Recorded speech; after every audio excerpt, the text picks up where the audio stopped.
राधे राधे। स्वागत है आप सबका अपने चैनल लेखा रानी में। और आप सब कैसे हैं? आई होप कि आप सब बहुत बहुत और बहुत अच्छे होंगे और राधा रानी आप सबको हमेशा हमेशा खुश रखें। आइए दोस्तों, आज मैं आपको एक और नई चाणक्य नीति के बारे में बताती हूँ। परख समय पर होती है।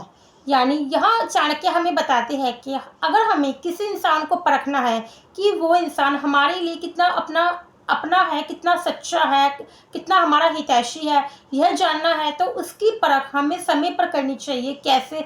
जैसे यहाँ चाणक्य कहते हैं कि एक सेवक की, जो हमारे यहाँ काम करते हैं, हमारे मित्रों की, बंधु बांधवों की, हमारे परिवारजनों की और पत्नी की परख कब कब होती है, इनकी परख चाणक्य ने हमें बताई है। तो यहाँ चाणक्य हमें बताते हैं कि एक सेवक की परख बाहर किसी कार्य के लिए भेजते समय होती है। यानी चाणक्य कहते हैं कि यदि किसी विशेष अवसर पर सेवक को कहीं किसी विशेष रूप से भेजा जाए, तभी उसकी ईमानदारी की परख होती है, तभी उसकी ईमानदारी की परीक्षा होती है।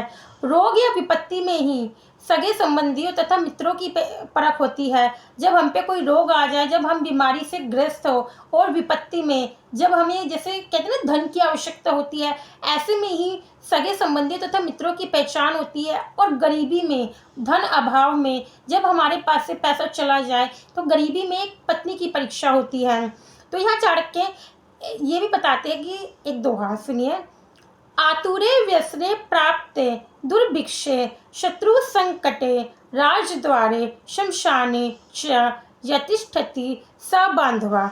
यानी चाणक्य हमें कहते हैं कि बंधु बांधवों, मित्रों और परिवारजनों की पहचान बताते हुए यह चाणक्य हमें बताते हैं कि रोग की दशा में जब कोई बीमार पड़ जाए, बीमारी होने पर, असमय शत्रु से घिर जाने पर, जब हम पे असमय शत्रुओं का संकट आ जाए, राजकार्य में सहायक रूप से, राजकार्य जैसे न्यायिक कार्य होते हैं, जैसे सरकारी कार्य होते हैं, तो राजकार्य में सहायक रूप में तथा मृत्यु पर शमशान भूमि में ले जाने वाला व्यक्ति ही सच्चा मित्र होता है।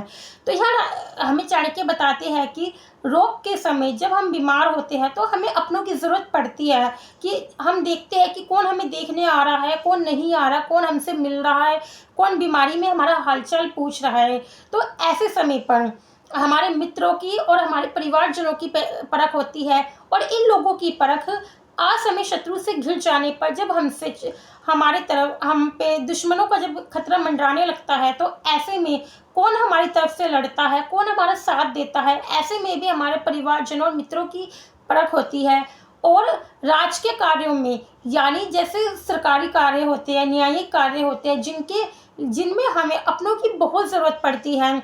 ज़रूरी नहीं है कि हमें पैसों से ही ज़रूरत पड़े, इमोशनली भी हमें ज़रूरत पड़ती है, बहुत ज़रूरत पड़ती है कि कोई बस हमारे साथ खड़ा रहे। ऐसे में और लास्ट में, अंत में शमशान भूमि पर ले जाने वाला व्यक्ति, इन चारों में, चारों जगह जो हमारा साथ देता है, वो रियल में हमारा सच्चा मित्र, हमारा अपना। और विपत्ति के समय, पैसे के समय भी जो इन जगहों पे हमारा साथ देता है, वही रियल में हमारा सच्चा मित्र, हमारा अपना होता है। बाकी तो सब मुंह देखी बातें करते हैं, बाकी सब मतलब हमारे अपने सच्चे मित्र नहीं होते, हमारे वेल विशर्स नहीं होते।